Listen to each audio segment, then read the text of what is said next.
Hey everyone, Charting Man Dan of the Chart Guys here, checking in on the market. We've got Microsoft bullish earnings reaction. We'll check in on that, hopefully for the bulls, setting the tone for the rest of earnings season. We've got Tesla tomorrow, and then next week all the juggernauts in the tech sector. So certainly off to a good start. We'll see if the bulls can hold those gains in Microsoft. It's only about a 4% bullish reaction right now, 5%. And we'll see if they hold those gains through guidance and through conference calls and things like that. But so far, so good. It was a fairly boring trading day. We had a tightening range. You can see the S&P 500 here was a daily inside bar. Whenever I see a daily inside bar, which means the range of the day is completely within the range of the previous day, to me that means trade less, because by definition, it's less of a range of volatility. It's less of a pie for me to get my slice of in terms of the amount of gains that I'm going to have the opportunity to see.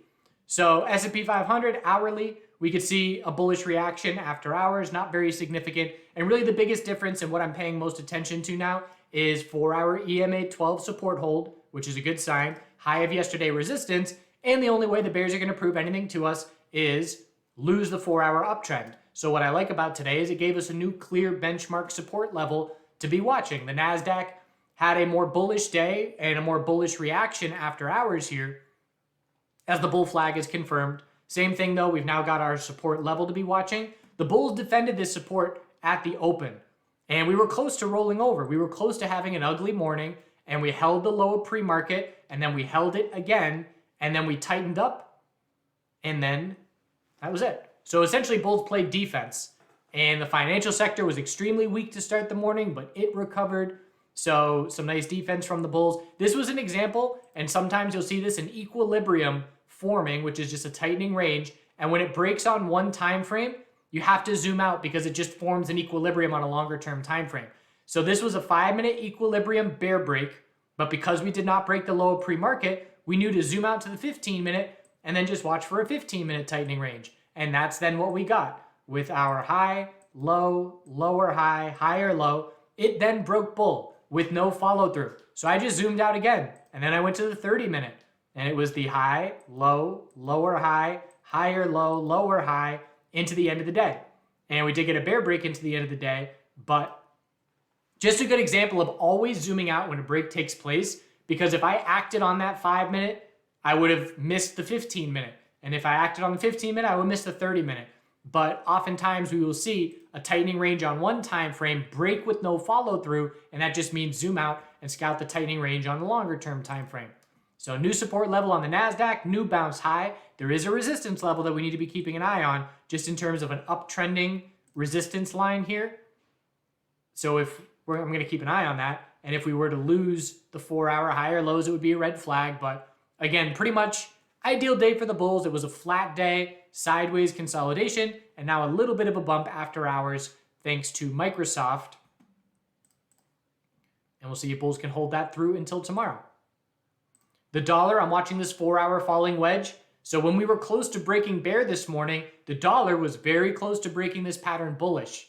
And then the NASDAQ held that pre-market low, and the dollar rejected from this downtrending resistance. So the 4-hour falling wedge is on watch for the dollar, but daily EMA 12 still resistance. And again, the burden on bulls. The burden is on the broader market bears, and the burden is on the dollar bulls to prove to us that they're shifting momentum and following through. And that's certainly something that they've been unable to do over the last few days. Semiconductors failed to break the high of yesterday, but again, maintained very strong overall. Hourly consolidation, no red flags. I'm just viewing it as the high of yesterday, the low of today, and then just a tightening range within that. If the inside bar breaks bear, we'll zoom out and scout the daily high or low with a lot of space for it to form. We'll keep an eye out for first hourly oversold conditions. And of course, if we break bull, we'll be looking for 244.28 as the next major resistance level. We know NVDA has been a lead bull, and it's following through with that by breaking the high of yesterday when SMH was unable to. So hourly uptrend remains intact.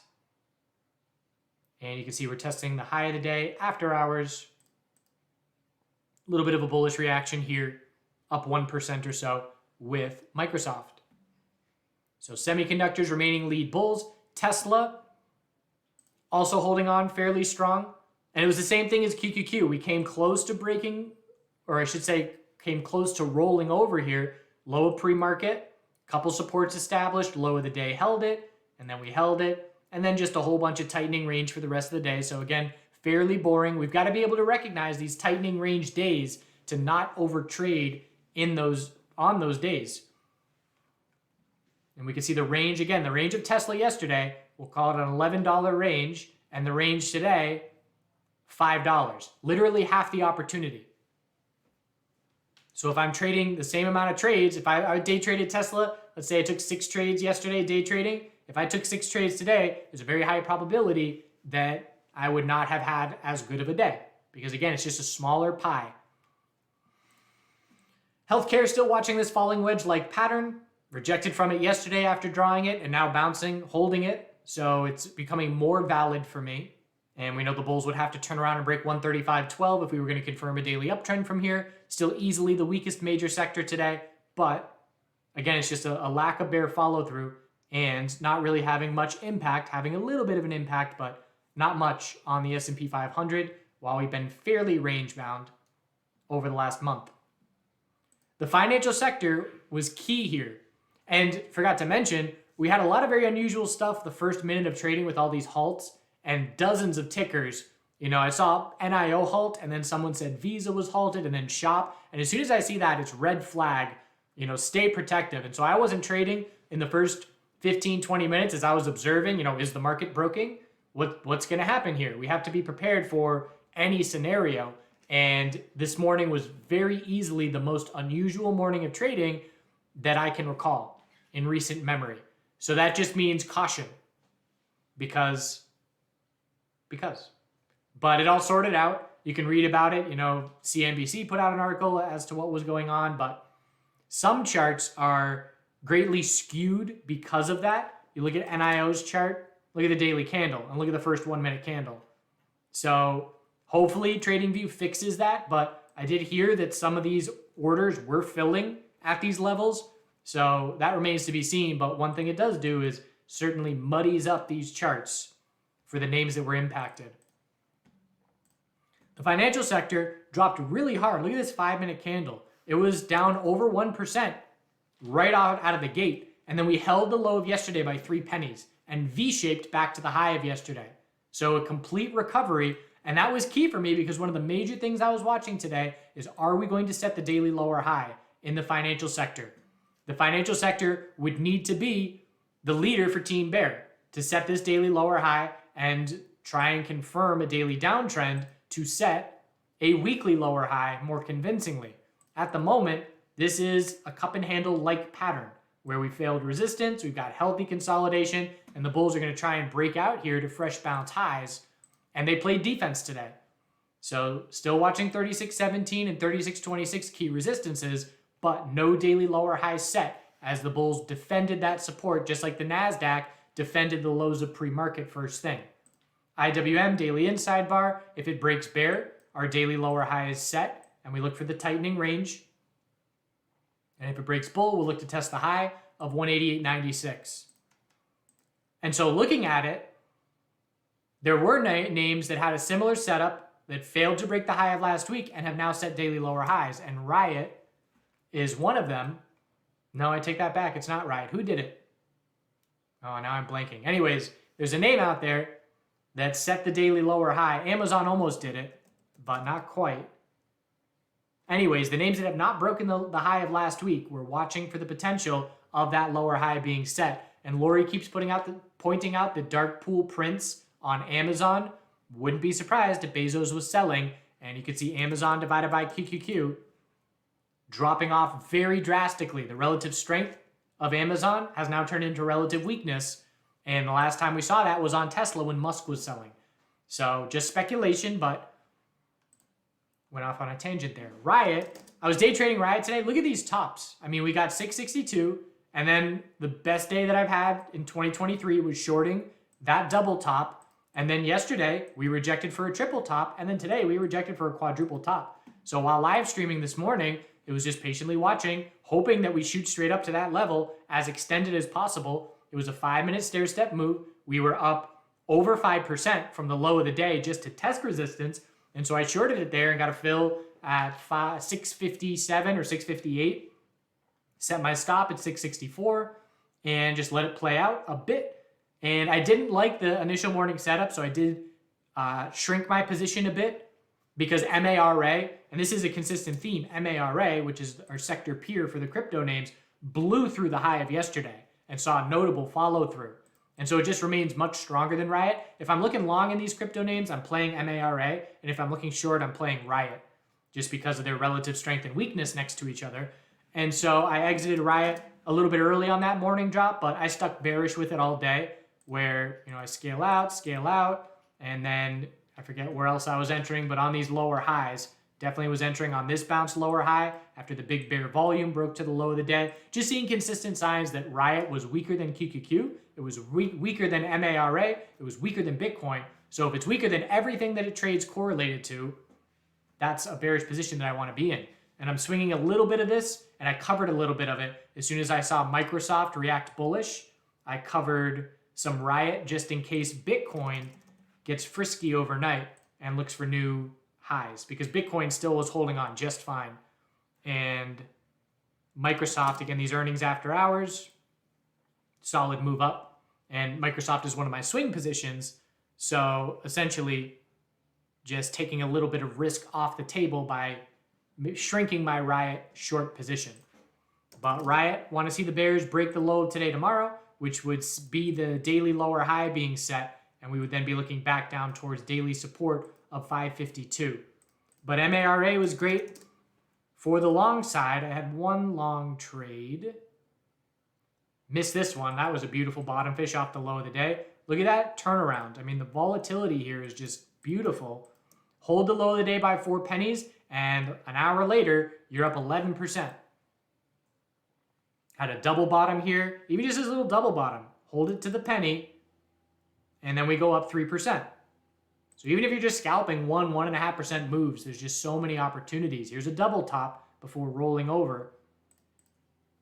I am in love with these two tickers in 2023.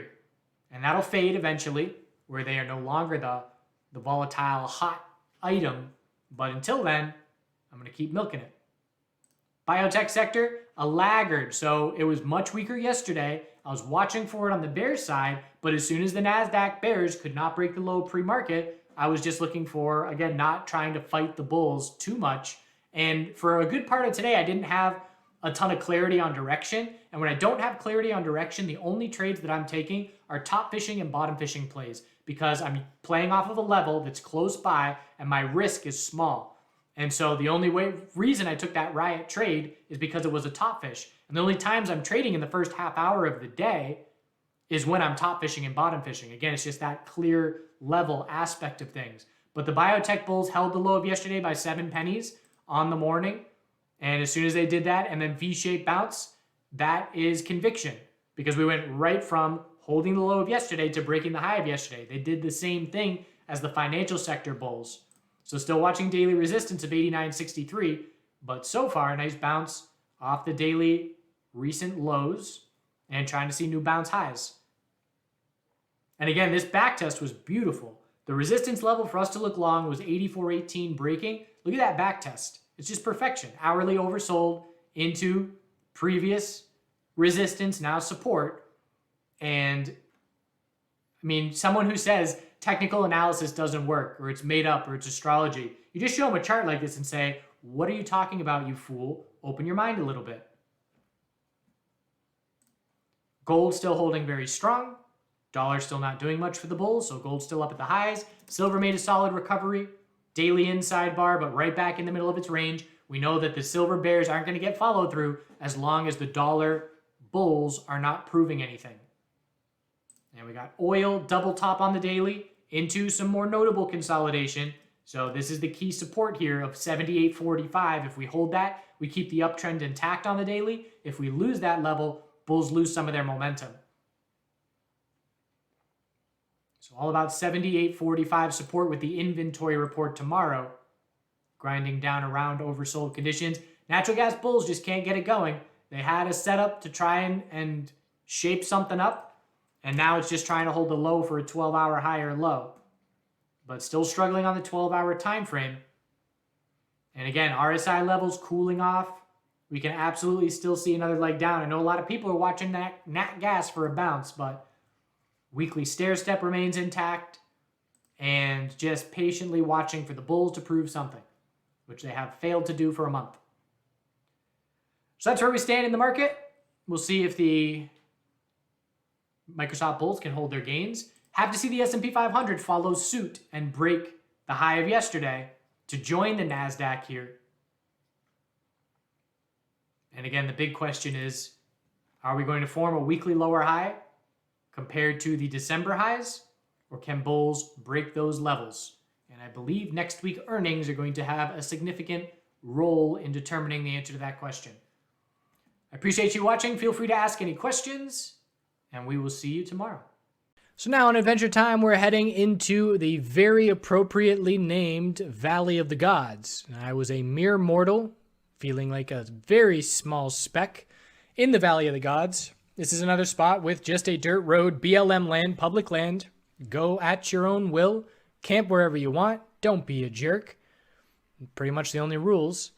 And there's another area that's similar to this, but it's more developed. They have tours where they take you in jeeps, and it's all tourists and all that. But again, I was here, maybe 3 cars passed me the whole day, but there's no amenities. You don't have water. You got to bring your own water. There's no bathrooms. There's nothing. So you're exposed. It was extremely hot. I put towels in my car windows and just opened them and sweated out for a bunch of hours waiting for dusk before I could really explore. But this place is just massive. And you can see where, the Native Americans treated them as their ancestors. There's so many of these pillars and rock formations look like people. But I loved how the sky was perfect with these clouds passing, because there would be periods like this with, one section completely darked out and others illuminated. And just the way the shadows, you could literally just watch them across the landscape was really cool. But these monuments, this is what people build in cities and things like that, with monuments and big pillars and all that. But here it is in nature, just from erosion. And this is definitely reminds you of the Wild West old Western movies.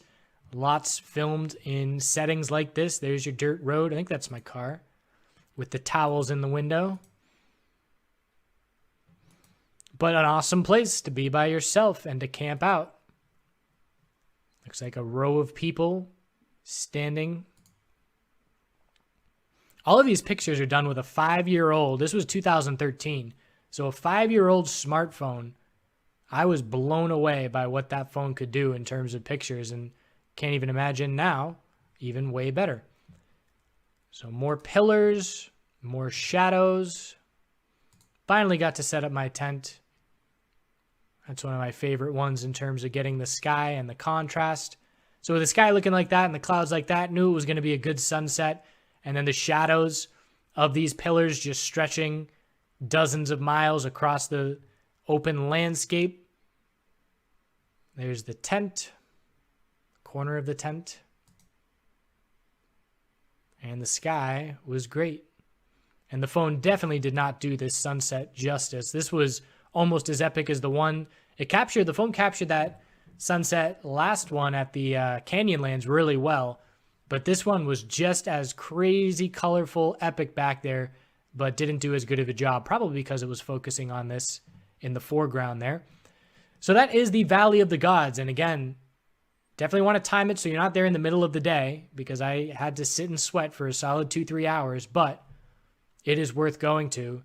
And again, just a very powerful place. You can tell that there is some mojo going on there, as it was a spiritual place for people for thousands of years. So now we're going to head over to Natural Bridges National Monument, and then I forget where we go from there, but I'll see you soon.